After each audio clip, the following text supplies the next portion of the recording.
Ojwang, what are some of the things that you've picked over the weekend, the stories of the weekend? Over the weekend, can we say it is, the message, the corona scare is still on, ravaging, doctors dying.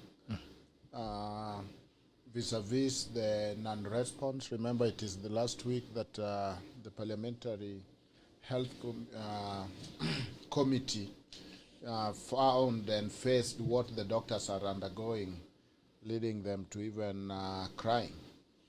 There is the strike notice, and the doctor said, we know if you go to court to compel us to work, we have enough provision within the Health Act to say that the environment is not conducive, and so we will stop working anyway, whichever way.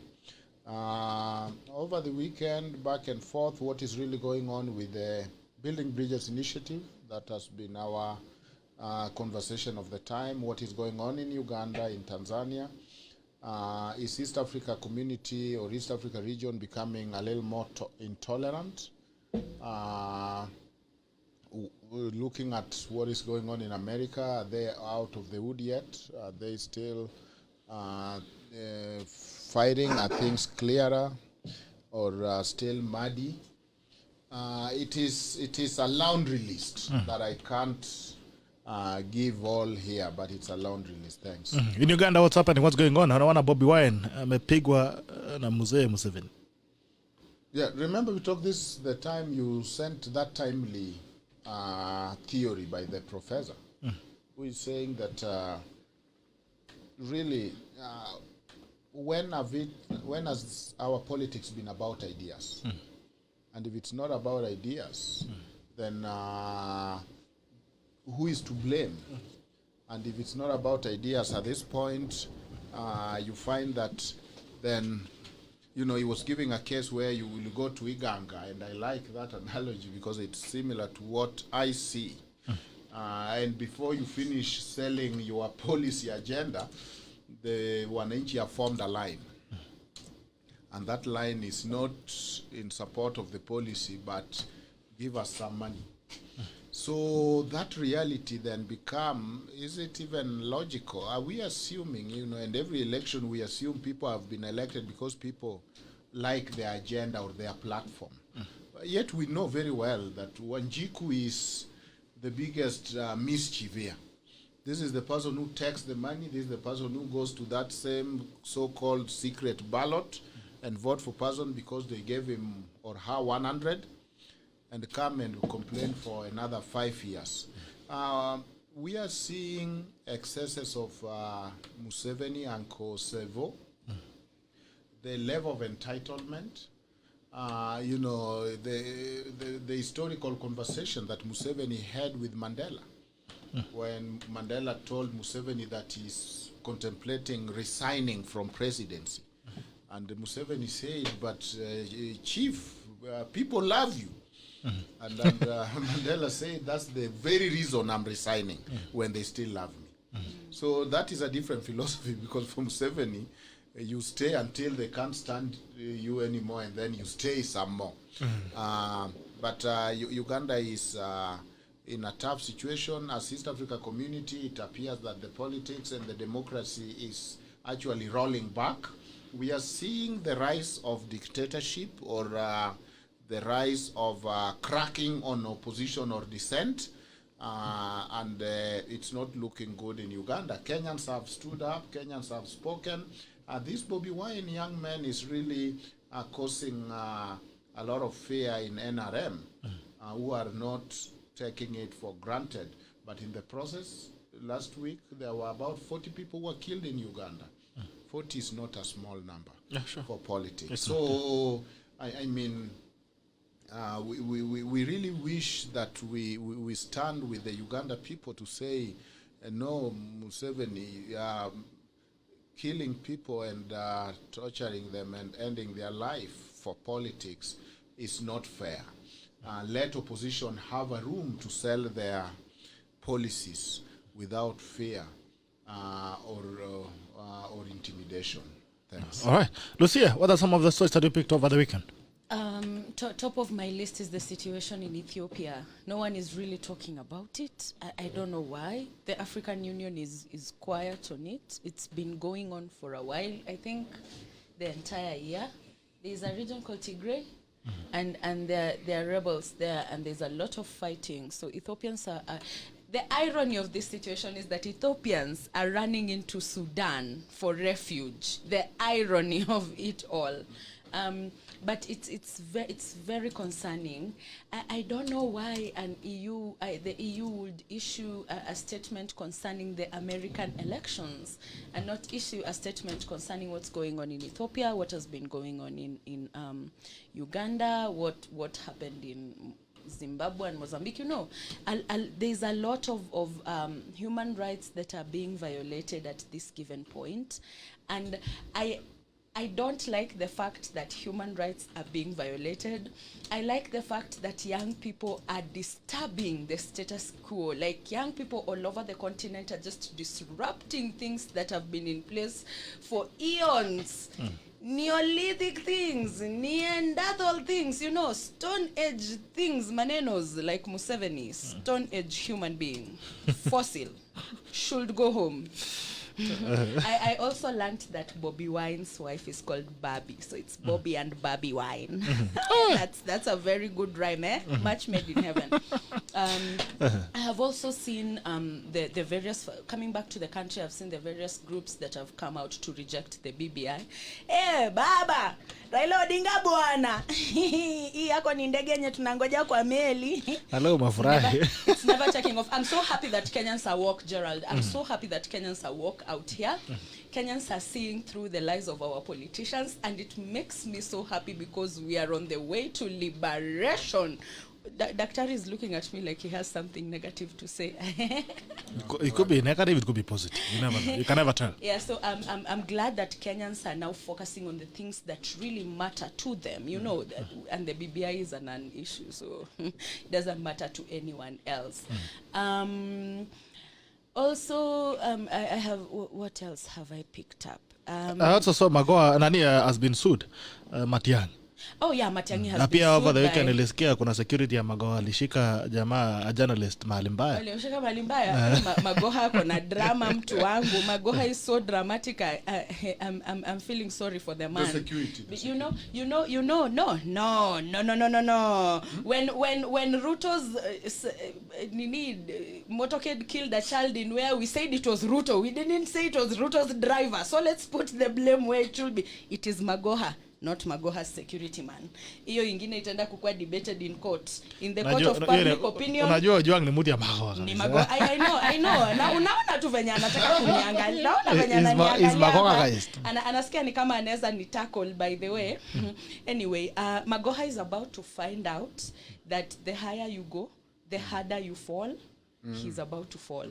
You remember Nancy Baraza? Who even remembers her right now? So, Mr. Magoha, I'm really sorry. Maybe 2 years from now, we won't even be mentioning your name anywhere.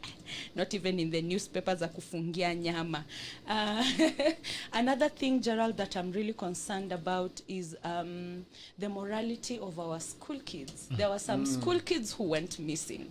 Yeah. Somebody they're taking a break to go and have some fun. Oh my God, I was really concerned about that. Gerald, if my 12-year-old niece went missing for 2 hours, I lose my head. Nakuanga mwenda wazimu. I cannot imagine not seeing my child for a whole 2 days. You know, you have no idea where they are.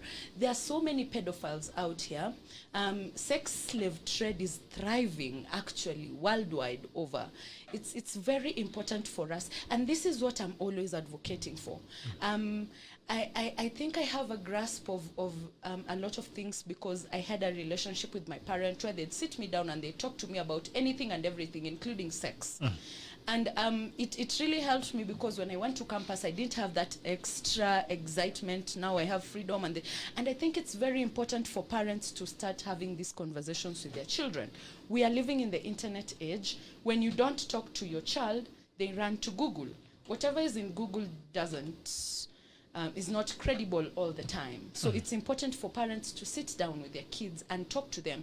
It's also important for parents to make sure that environment is conducive for your child to feel comfortable enough to come to you and say to you, hey, daddy or mommy, I've met so and so online, and I want to go meet them in person. So just so you know, this is where I'm going, and this is who I'm meeting. I think we need to have that kind of parenting more, rather than ile ya kuchapwa na kuambiwa don't do it, because we are curious beings, and especially when I tell you don't do it, ndio unatakanga kwenda kuifanya sana. So it's high time that parents will sit down with their kids. We've had a whole year due to COVID. These are some of the issues that are now coming up. Parents are now knowing their kids. Hawajuangi watoto wao. Anapigiwanga simu na mwalimu anaambia unajua mtoto wako amefanya kitu fulani, and then they're like, no, that can never be my child. So now parents are learning their kids. And it's very important when you see your child making a mistake, the first thing you do is ikue kumzushia. Like sit down, talk to them, understand where they're coming from. Have a conversation first. Because when you blow up the first time your child has made a mistake, then they know the next time they make a mistake, you'll do the same thing, and they'll never trust you enough to come to you with their problems. And that is all these girls needed, with their curiosity. They needed to sit down with their mothers and have conversations, and just settle that curiosity in their mind with some credible information, just have a fallback plan. But when all your information, the information that you're relying on is from the internet, man, you're really messed up. Kwa sababu hii dunia itakufundisha vitu. And I'm saying this because I was in high school with a girl who later on, when we were in campus, was sex trafficked because she was into online dating. She was sex trafficked. And there was a time videos of her doing in the adult film industry just showed up in the country, and she was actually, it was BDSM. I don't know what it is in full, but it's just very weird stuff that is I don't think was meant for Africans. Hiyo ni nini kwanza nani? Bonding, sadism, something. It's the rough kind of. Unajua vitu mingi sana of sex. No, I'm saying this because it's someone I know, and we actually had to changa for her to come back. The parents did not know where that child was. Walikuwa wanafikiria mtoto wako Nairobi, and that kid was in the USA. She didn't have her documents with her. She didn't even know where to start from. If it was not for a former schoolmate mwenye ni dynasty, man, I don't know how that child would have come back home. Quite tricky. But it's, who do we blame? Do we blame the parents, or who do we blame? I don't think it's a matter of blame, Gerald. I think this is where we go wrong.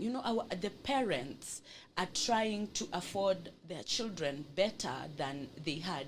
And in this fast-paced world, a lot of that time into careers. We want to have the money so that our kids can have a comfortable life. So we end up not really focusing on the parenting side of it. We are focusing on the economic side of it. We're not looking at the social parenting bit of parenting, and this is where the problem comes, because mtoto atatoka shule 6 jioni, akaya afanye homework, by 9 p.m. they're asleep. You, the parent, are getting home at 10 p.m. You don't get to see your child leaves the house at 6 a.m. while you're still sleeping. When you leave the house, your child has already gone. So mnaishi nyumba moja, but you don't really get time to interact.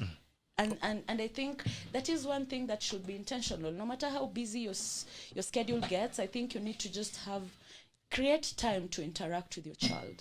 All right. Ojwang, let's pick this up as well with you. Who do we blame on this? Because parents wanamunulia watoto teenagers 16 years, 13 years old phones.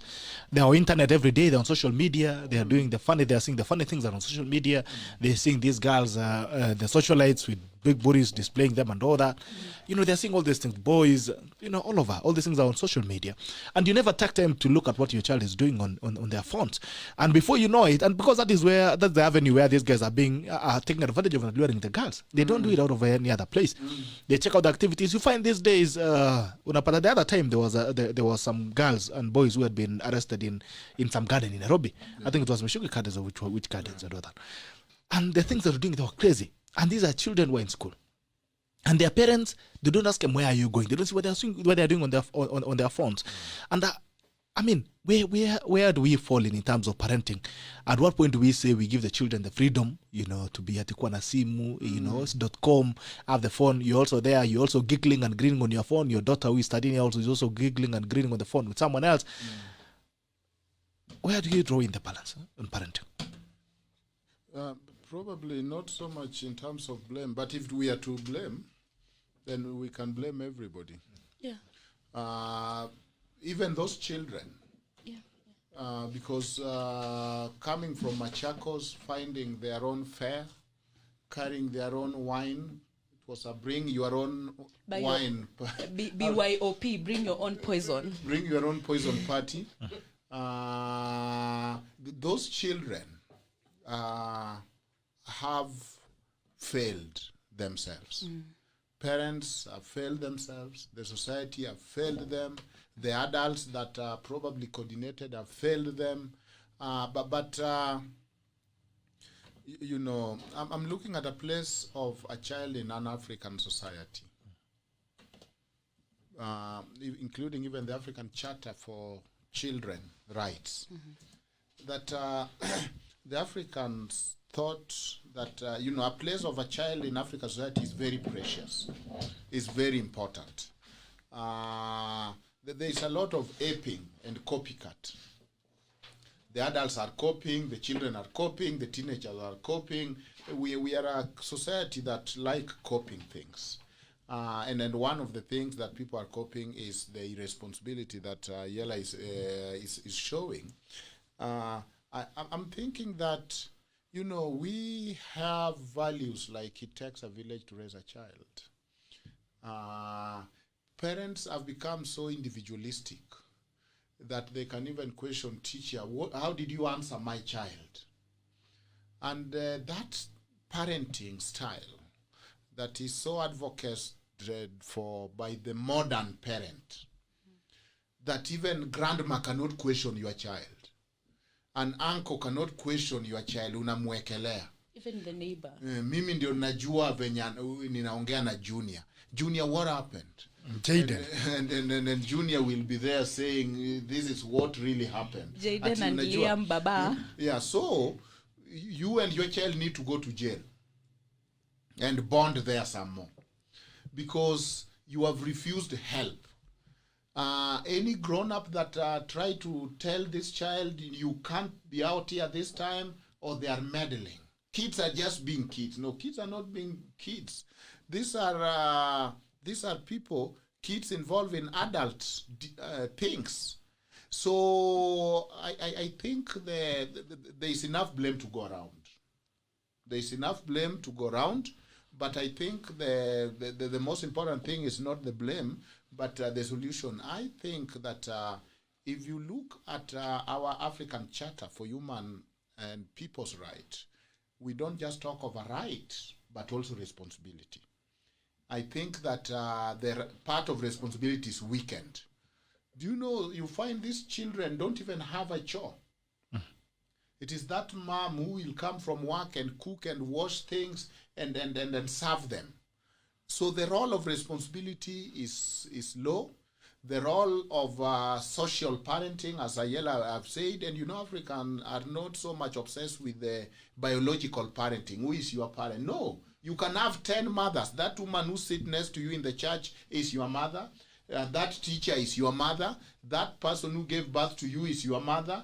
That person of Mama Mboga who saw you from your child and see how you are growing is your mother. It takes a village. I look at it in a very interesting way, because when I was growing up, when you did something wrong, my mother will not say you are bad. He will say, who has taught you to do this? Meaning that it is about being taught. Yeah. And you know, that is very philosophical. All these things Maboy is struggling with, I don't know, competence-based. Within African culture, they are there. Who has taught you? In fact, even when she will be spanking you, her yelling will be, Nani amekufunza? Meaning that she knows as a child, you are there to be what? Taught. And you have taught yourself a certain way. And all we are contesting here is somebody has taught these children the wrong thing, or they have taught themselves the wrong thing. So who has taught you became a clarion call. You know, try answer a grown-up. You'll be asked, nani amekufunza kujibu mtu mkubwa hivyo. Na sayo umeulizwa swali. Yes. And so who are you going to say amekufunza? You know it's not your mother, it's not the dad, it's not the home. So are you going to say TV? Meaning that let us look at this thing as education. You know, we have derogated education to classroom, library, chalk, blackboard, Books and duster, pen, and report card. Real education is informal. It's in the neighborhood. It is in the village. It is in the churches. It is at home.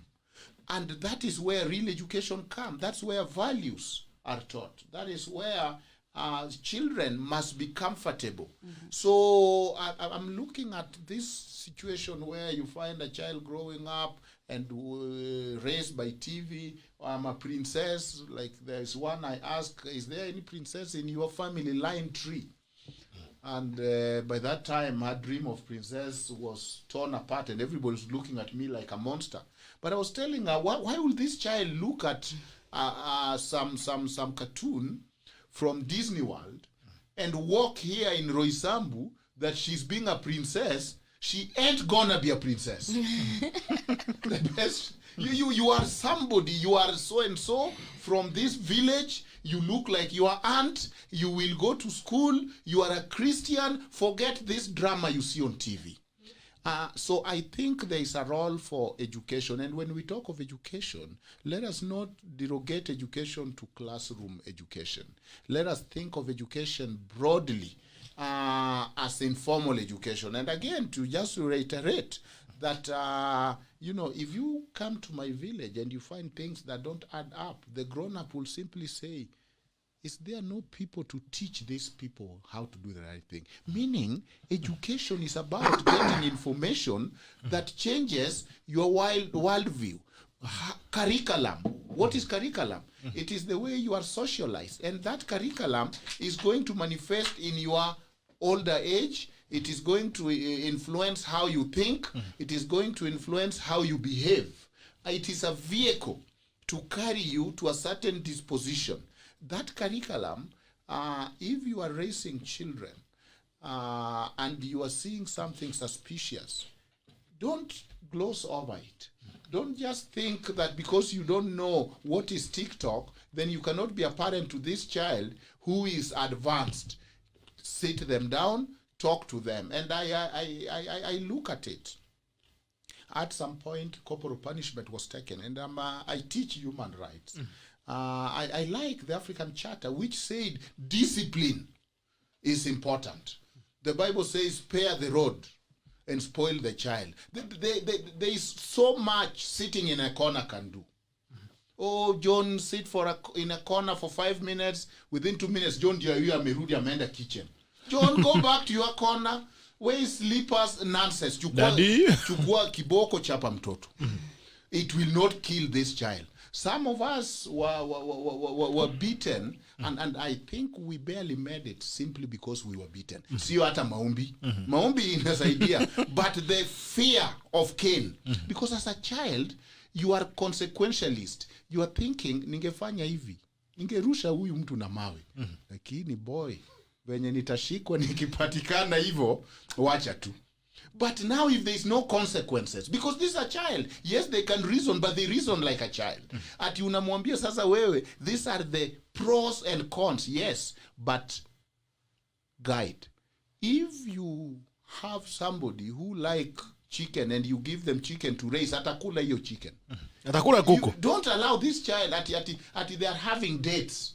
Ati a from 2-year-old boy and girl are having unsupervised dates kwa mall. They're just hanging out. Those things, you watch them in the movie, your grandmother didn't do it, you didn't do it. You and your child, the one who was found with the liquor and nini, should be in the cell now and be a cellmate. Then maybe we can have real parenting. Or if you like, mnaweza enda kamiti pamoja, mtumike pamoja. You can be big corn together. Jera, there's something Dr. has said about the curriculum. About curriculum. Curriculum. Hey. Curriculum ni moja. Being ni mingi. Curriculum. Curricula is the plural. Yeah. So there's something Chimamanda said. I love that lady. I love that lady because she tells the African story the African way. She says whoever came up with the alphabetical table and whatever represent the chart yenye tunaonanga watoto wakifundishwa shule, A for apple. You know, that person was living in a place where kulikuwa na a lot of apples. It was an apple farm. Yeah. So he looked at it, A for apple, and he related that to B for boy, you know, C for cat, because they had a cat in the house. Now, wewe kuja huku kwenyu, you come from Shitsuitui village, the only thing you see ni mahindi na maembe na mapera. You've never seen an apple in your life. Alafu unaenda shule unaambiwa A for apple. Why can't they tell you A for amahuba so that you can relate to Amakorongo. You can relate to your village life. You know, the things that you do. If they tell you M for makalava, you know, you eat makalava almost every day, especially when beans zimetoka kwa shamba. Makalava is those matawi ya maragwe. So when you say that, when you tell me that, then it sticks in my head. Because the person who came up with that chat alikuwa anatry to relate to the things that the children see every day. So wewe unakuja hapa na kiboko mwalimu unanitwanga bila aibu kwa sababu sijui kusema A for apple. Show me where those apples are. Show me. The problem is we don't customize things to fit our context. We just go with it. We just, it's cool for I understand why it might be important for your child to have a phone, but then I really think kuna a lot of controls that need to come with that. It's a huge responsibility. It cannot just be given to any child. And let me tell you something. Kuna mtu hapa Max ameuliza ati kwani wazazi ndo wanafaa kudisana change in a child's behavior. Let me tell you, ni wazazi wanafaa kudisana a change. I remember I was in class 4 na kulikuwa we used to be a gang of friends. So kila mtu alikuwa na siku yake ya kuspoil mabeshte. Na unajua mimi hizo siku nimetoka dynasty pesa kidogo pale nyumbani kalikuwa shida. I had to steal money to go spoil my friends. Turns out on the day that I stole that money is the day my mother realized her money has been stolen. Because before my cousin was stealing money from her and she had never realized. So on that I was whooped. Mimi siku hizi ukinituma mahali na naweza pewa receipt, I ask for that receipt so that I can come back and account to you, because that theft was whooped out of me. Ile kuchapwa nilichap. I was beaten, nikapelekwa shule, mwalimu akaambiwa, my neighbor was told, you know, like I'm a product of a village. It has taken a village to raise me. Nikiona mimi, when I see my neighbor coming and I know I am doing something wrong, or I'm in a dark corner with a boy, hata sahi niko mkubwa hivi, and I see my neighbor passing by, do you know me ushtuka niko like, so actually kumbe unakwanga kwa kona. Mama. Lazima hizi vitu ni lazima tufanye Gerald bana. Mimi si msafi kama pamba. I'm human. Acha tusome wanachora. Leo umeamua kufungua roho. Acha tuangalie maneno ya wazazi na mambo ya Komarok. Na acha nianzie pale juu nimeona acha niangalia naona Gerald anasema hii tabia ya watu ati the neighbor comes and brings your child, anakuambia mtoto wako amefanya kitu, and then wewe unaanza kugombanisha jirani badala ya kudeal na mtoto. Kwa deal na Jayden. It's killing the ubuntu that we were raised with. Well, Gerald, right now, if your father's friend found you doing nonsense, unataka kuniambia atakuchapa somo? Nakumbuka tulikuwa tunalimuanga bwana. All over, right, left and center. Na unarudi nyumbani tena unalimu wengine sasa. Unapatikana kwa barabara ati unacheza after school, unachapwa na jirani, alafu unaenda unasema kwa mzazi wako, tena mzazi wako anaongeza hiyo kichapo. Lakini siku hizi nani amechokosa Jayden? Nani amechokosa Jayden? To beat my Jayden. Do not punish my Jayden. Daddy kababa. Najua siku hizi wanasema babe, wanasema bwana wako mkubwa ndio babe, alafu mtoto ndio daddy.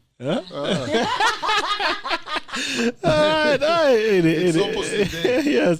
Naona Joel Rama anasema group yetu ya diaspora DM for invite link. Tafadhali tumia message Joel Rama watu wa diaspora ili akuweze kukuingiza kwa group ya diaspora. Watu wa diaspora wanasema wanataka kutengeneza tackle yao ya diaspora voices. So kama uko diaspora unataka kuchangia kwa uendelezaji wa nchi yako, tafadhali ongea na Joel Rama, ataweza kuambia nini litafuata. Just as tunasema good morning team Joel Rama, Gerald Bitoki Canada that you know. All right.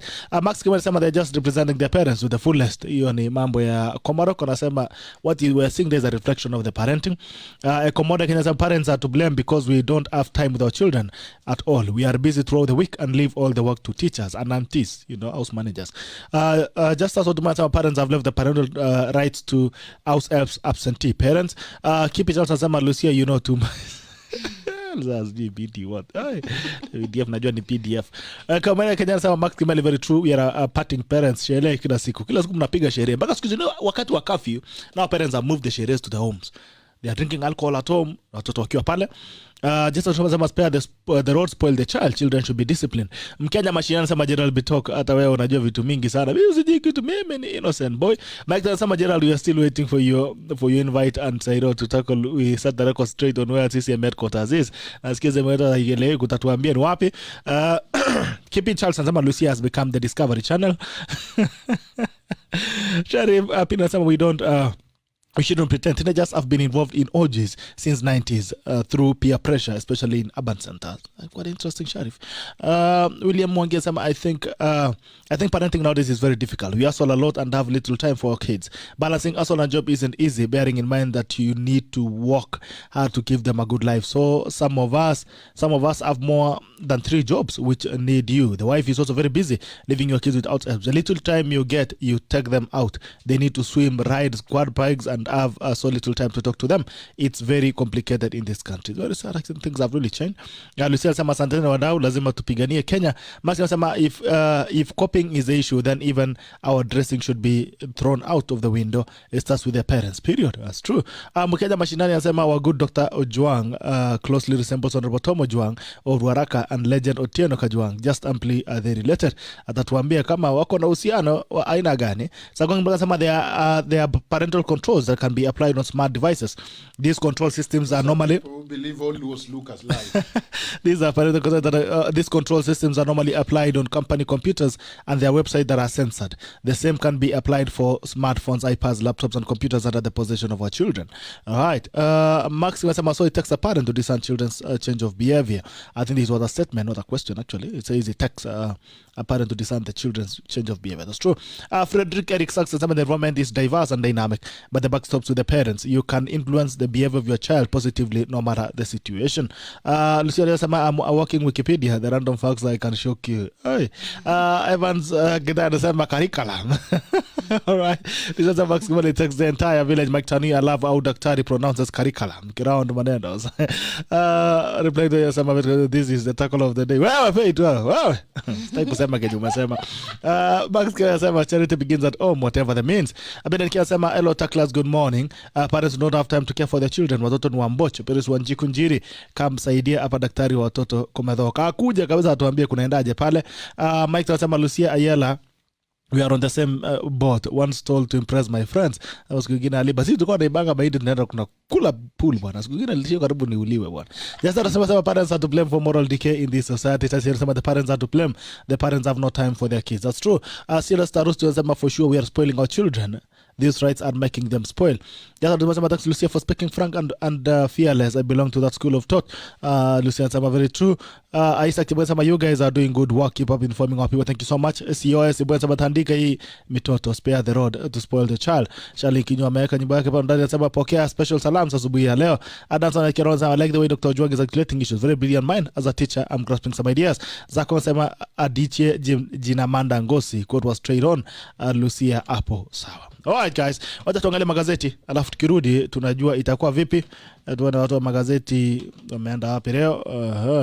Na magazeti vipi alafu nikirudi kunaendaje. The Standard, tuanza na gazeti ya Standard. The Standard inasema the horror of what? Inasema horror of teens in party orgies. Shocker, 2 arrested after police stormed the house party, seized 14 children and recovered alcohol, bang and used condoms just a day after outcry over missing girls. But it's a blow to public servants as rules tightened. Retirement extension: civil servants who attain the mandatory retirement age of 60 will from January proceed without the benefit of an extension of service as the Public Service Commission stamps its foot on application of the laws. Big wigs red card alert for MPs in new BBI proposal. Shrewd calculations. Naona gazeti na Standard G na kwanga imetengenezwa na nani? atatuambia kunaendanga aje. Alright, nasema Shurut calculations. The positions of Prime Minister and two deputies proposed in the BBI Building Bridges Initiative report have raised the stakes in the political party leadership at the constituency level, with top leaders and some governors now setting their sight on capturing the seats. Wale magavana ambao wanaretire sasa wanataka kwa bunge ndio wakuje kuwa prime minister. Now Muslims give their stand on reform. Religious leaders say no to a process that is not elaborate and inclusive, adding that changing law is not a priority. Tutarudi hapo. Stark choice about or die from cancer. Woman got pregnant while undergoing chemotherapy for breast cancer and thus began to race to save mother or child. Funding crisis at school, plan to reopen all classes. Financing headache. The government is staring at a huge dilemma ahead of reopening as teachers also push for additional money to plug deficits occasioned by COVID-19. Kwa mambo ya watoto pale, nimeona kuna pombe hapo, naona pombe imejaa, pombe. Inasema out run a birthday party invite via secret Instagram pages. 44 children aged between 11 and 17 seized marijuana, alcohol, used condoms found at the scene. Most of the teens were already intoxicated. Some came from as far as Machakos and Kericho. Akianani. So umeachilia mtoto wako huko Kericho. Umeachilia mtoto wako mpaka akuje mpaka Nairobi. Wazazi wengine wanafaa wapigwe, wapangwe line, wapigwe makofi. 41-year-old woman and a son in police custody. A DCI had warned of gangs luring girls online. That's quite interesting. I mean, how can you let your child all the way from Kericho to Nairobi? Daily Nation, now People Daily nasema aura of city teen sex and drugs ring. Hiyo ni kitu tumeshaangalia. Nat issues January strike warning if teachers are not paid their dues. Interesting time. Teachers are striking. Na pia madaktari wanagoma. Pay 2, the public officers in national county governments have been thrown into a spin following a new directive that all workers of the endangered minority of 60 must resign. In mambo ya retirement, shilling 6.5 medical cover question at NHIF. Unfolding scam involved a single sourced insurance contract for 100,000 civil servants and NYS staff. 6.5 billion scandal loading. Kenya lazima kuwa na skandali kila siku. Alright, naona A Promised Land, how Michelle rules the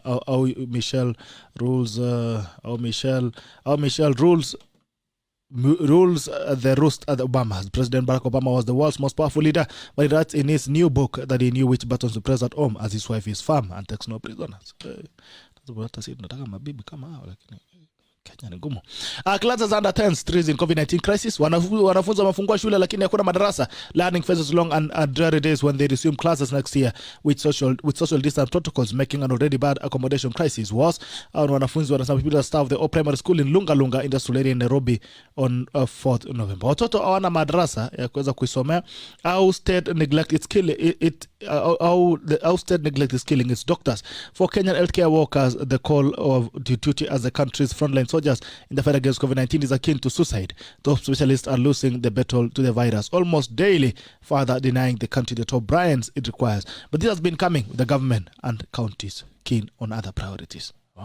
Economy broke Kenya to dance to IMF's tune on funding. Facing a biting cash crisis, Nairobi will have to implement tough conditions imposed by the International Monetary Fund to top up public pass. By the way, Kenya inataka kwamba loan nyingine ya kuweza kuwasukuma hizi masiku kidogo. Law review will BBI team bid August 2021 cut off. The constitution cannot be changed less than 1 year to a general election, which in this case, August 2021. As of for consensus on the contentious issues in the BBI report feds, former Dagoretti South MP Dennis Waweru, who together with Suna MP Junaid Mohammed, co-chairs the secretariat, was yesterday still awaiting communication from President Kenyatta and Raila Odinga on the way forward. Interesting time to be alive. Guys, umesikia magazeti? Anything you can pick on the headlines? Let's start with you, Ojwang.